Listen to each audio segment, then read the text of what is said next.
Operation സിന്ദൂരിൻ്റെ പേരിൽ രാജ്ഭവനിൽ വെച്ചിരിക്കുന്ന ഒരു പരിപാടി അറിയപ്പെടുന്ന ഒരു RSS നേതാവിനെ കൊണ്ടുവന്ന് പ്രസംഗിപ്പിച്ചിരിക്കുകയാണ്, ശ്രീ ഗുരുമൂർത്തിയെ കൊണ്ട്.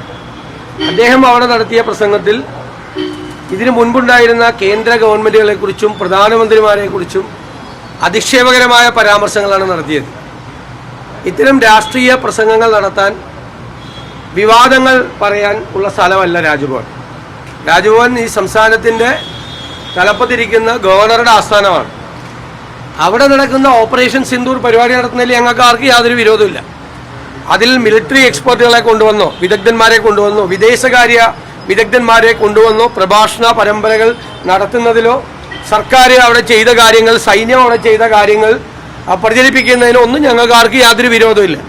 പക്ഷേ രാജ്ഭവനിൽ ഔദ്യോഗികമായ ഒരു RSS നേതാവിനെ കൊണ്ടുവന്ന് പ്രസംഗിപ്പിക്കുകയും ഗവൺമെൻറ്റിനെതിരായിട്ട്, ഇതിനു മുമ്പുള്ള ഗവൺമെൻറ്റുകൾക്കെതിരായിട്ടുള്ള രാഷ്ട്രീയമായ പരാമർശങ്ങൾ നടത്തുകയും ചെയ്തത് ദൗർഭാഗ്യകരമാണ്, അത് അനൗചിത്യമാണ്.